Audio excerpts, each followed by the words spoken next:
Hello, local history class. This is part of my family history movie. This project is the main reason why I took this class in the first place. I always wanted to know where my family came from and why they came to America. My dad and I have always been into researching our family history, but we never really had the tools to do it until Mr. Kurtz had the library gain access to Ancestry.com. So without this class, I probably would still be in the dark as to knowing, where my father's side of the family came from. As for my mother's side, my aunt did all the work for most of that. She found a lot of Welsh influence and English influence and a lot of tragedy that happened on her side of the family. But some expectations that I had going into this were just to find out where my father's family came from. He's really kind of separated from his family. He didn't really know his father growing up, and his mother died when he was 15 or 16 years old. But what I did find from researching my father's family on Ancestry and looking at census data, found that most of our family on his side were farmers or truck drivers. He's a third-generation truck driver, and I'm going to be the one to break the link in that chain.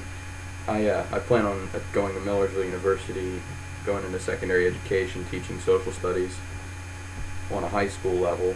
I love music, as you can see. I'm a patriotic American. Got the old flag there. And I'm just a typical American kid. There's the only thing that's German about me is the food I eat and the traditions that I go through with family. So I'm just going to play you a quick slideshow in a minute on my father's side of the family, but I want to give the Spark Notes version of our family. The original guy that I got furthest back to in his family was a man named Hans George Youse, but it wasn't spelled Y-O-U-S-E, it was spelled J-A-U-S-S. So my last name is an Americanized version of that German word, J-A-U-S-S. I couldn't find a translation of it or anything. It's just a word as far as I know right now. He was from Pfaffenhofen in the Alsace province of Germany, which is now France today. His son, Johannes Martin Youse, also spelled J-A-U-S-S at the end, came over to America on a boat called the ship Patience, which is an ironic name for a boat, as we Youses have absolutely no patience whatsoever, at least among my father and I. They came in 1753 aboard that ship Patience, and with him Martin brought his family, and among them was his son Johannes, or John Youse. He later became the originator of my family in Berks County, and he served in the Revolutionary War under General George Washington. So I'm going to play you a quick slideshow about the truckers and everybody in my family that I was able to research on his side, mostly the paternal line, and I'm going to include a few pictures of his grandmother as well, because my dad was raised by his grandparents and basically came from nothing and didn't go to college, and then went on to become a truck driver that he is today, a third-generation truck driver, dating all the way back to his grandfather. So enjoy.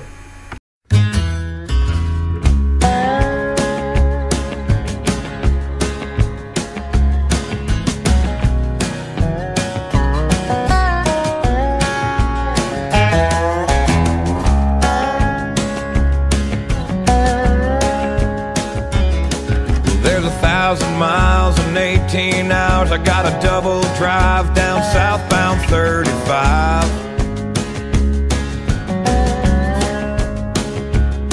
I got the hammer down, Detroit made 525, pushing my ass right down that line. And that smell of burning diesel fuel just tells me that I'm back out on the road.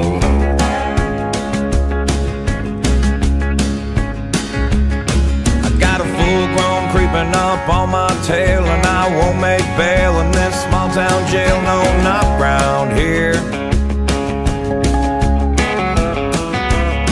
I got the bird dog on radio, cranked gear, jamming lane, changing son of a bitch, you betcha, son. And that smell of burning diesel fuel just tells me that I'm back out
diesel fuel just tells me that I'm back out on the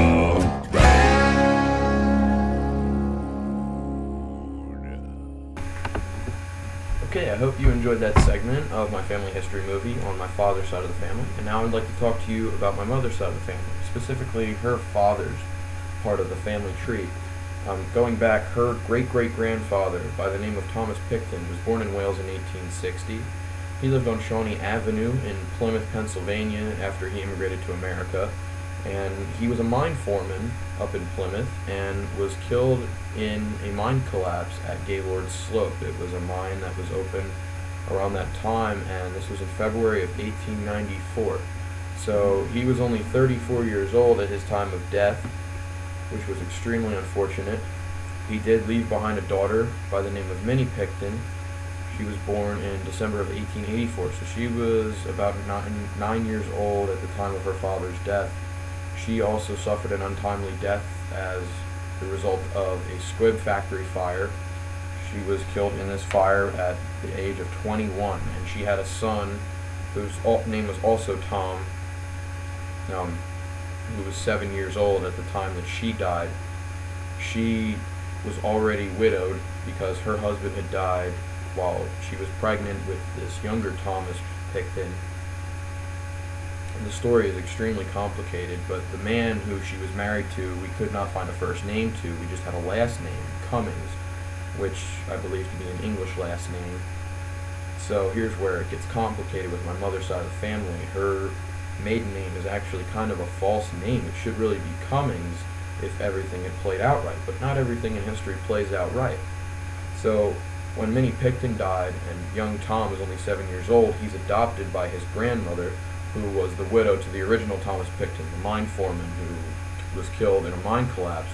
She had remarried a man with the last name of Brace, and when she adopted young Tom, she gave him the last name Brace, which is why my grandfather's last name was Brace and why my mother carried that name until she got married. And this Thomas Picton Brace later goes on to be a state policeman for Pennsylvania, and he retires to Florida and dies there in 1961. Not much tragedy there with his life, but his son Palmer Ellis Brace later goes on to marry my grandmother, and then fathers my mother, and lives to be about 50 or 51 years old. He was involved in the National Guard. He lived in Moton with my grandmother. They were married for many, many years, and he belonged to the Moton Rod and Gun Club. He was active in the borough of Moton. In fact, after he died, Moton dedicated their program for their 75th anniversary to his memory. So he was a very influential guy in Moton. He knew a lot of people and had a lot of connections, and he was just, from what my father and my mother have told me, he was a really easygoing guy. My dad said he never saw him get angry, ever. He loved his family. He loved his Springer Spaniel named Megan. And he was a lieutenant colonel in the Army, believe it or not. And once he got older, he joined the National Guard.